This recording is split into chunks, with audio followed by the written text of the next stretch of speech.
Saya waktu masa reses baru-baru ini saya kembali ke daerah dan ada beberapa kabupaten, tapi satu yang saya fokus di Pangkajene dan Kepulauan itu ada 664 honorer K2 yang sudah dinyatakan lulus seleksi CPNS oleh Panselnas. Itu kenapa itu sampai mereka belum diangkat? Padahal sudah dinyatakan lulus Panselnas itu.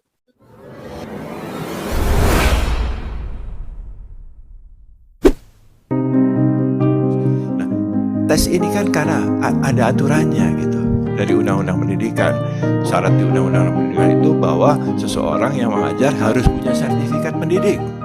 Seorang yang mengajar harus punya ijazah S1. Syarat mengajarnya harus linier antara bidang ilmunya dengan apa yang diajarkan. Itu semua ada di undang-undang. Kami hanya mengikuti itu dan Kementerian Pendidikan juga hanya mengikuti itu gitu. Jadi kemudian ini pertanyaannya begini Pak, ya. Kepala BKN, karena kalau ini terus-menerus penjelasannya saya tidak ingin mendebat kalau soal itu. Pasti Bapak udah benar kalau aturan itu. Masalahnya siapa yang melakukan pembiaran adanya rekrutmen guru honorer ini. Itu kalau memang tadinya sudah ada kesepakatan seperti itu dikunci di situ, tidak ada lagi penerimaan guru honorer, selesai. Ya, ini masalahnya ini. Sekarang kita mau keluar dari masalah. Ya. Jangan kita harus ada political will. Nggak mungkin ini dengan kembali kepada aturan-aturan yang disampaikan itu.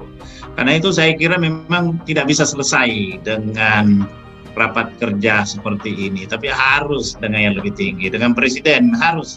Ini political will kita perlukan ini. Cuma ada beberapa ini yang konkret. Saya waktu masa reses baru-baru ini saya kembali ke daerah dan ada beberapa kabupaten, tapi satu yang saya fokus di Pangkajene dan Kepulauan itu ada 664 honorer K2 yang sudah dinyatakan lulus seleksi CPNS oleh Panselnas. Itu tahun 2014. Betul. Saya yakin dia bilang kepala BKN tahu itu BKN. Dia bilang itu kenapa itu sampai mereka belum diangkat? Padahal sudah dinyatakan lulus Panselnas itu. Nah, kewenangan pengusulan pengangkatan itu ada di kepala daerah. Di kepala daerah. Kepala daerah. Jadi usulan formasi kewenangannya juga ada di kepala daerah. Itu undang-undang desentralisasi begitu. Ya, betul. Jadi dari 1 juta itu yang diberikan formasinya hanya 500.000 saja yang diusulkan.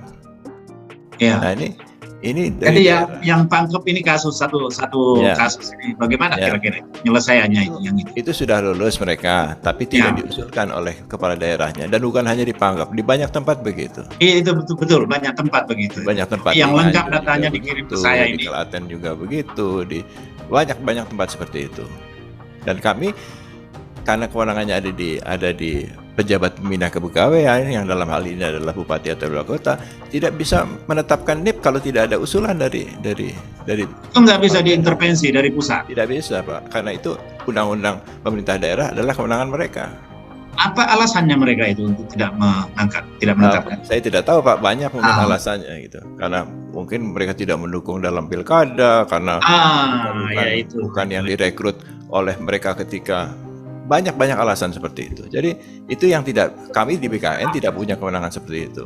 Apa solusi yang Bapak bisa rekomendasikan ke kami terkait dengan yang ini mungkin harus berbicara dengan teman-teman dari Kemendagri ini bagaimana? Mana Pak Sekjen tadi? Jawab Pak Sekjen dulu itu.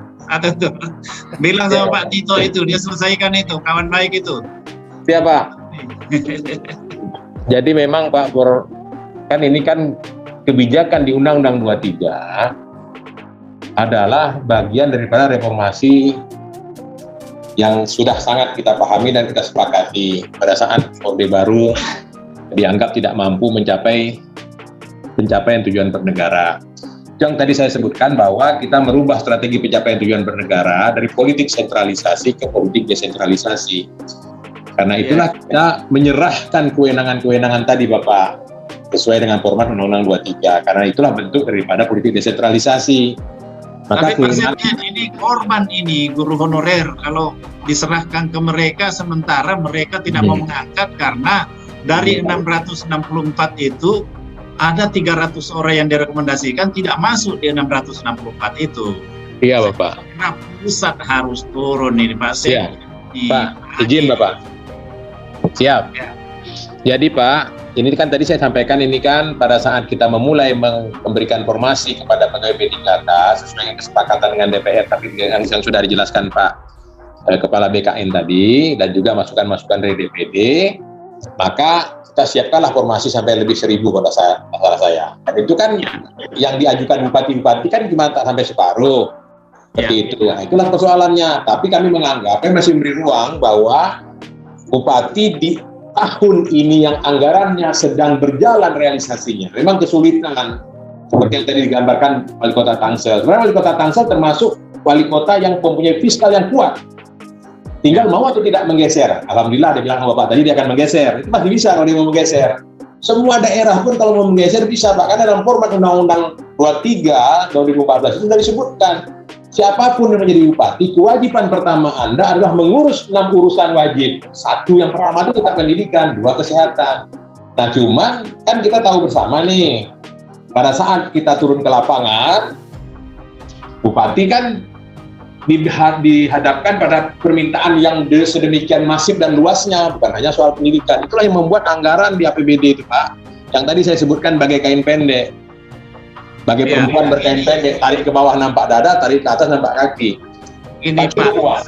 Jadi kami sekarang mengendorse seluruh bupati melalui Sekda sebagai ketua panitia anggaran untuk memastikan bahwa di tahun 2022 nanti clear.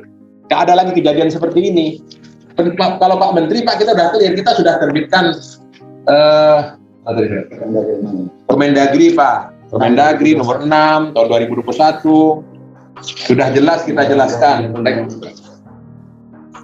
Pemda sesuai dengan kebijakan formasi P3K yang ditetapkan Kemenpan RB memiliki kewajiban untuk memenuhi pengangkatan, gitu Pak. Jadi dia wajib mengangkat, ya kan? Dengan dana atas pengangkatan formasi P3K tersebut telah diperhitungkan dalam perhitungan DAU yang tadi saya sudah jelaskan di awal.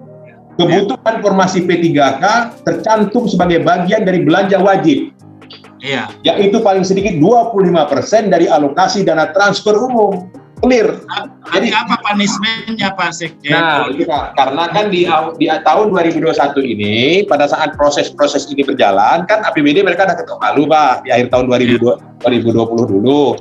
Karena itu kita masih memberikan dorongan. Ayolah geser anggarannya. Tapi di 2022 nanti nggak bisa lagi Pak.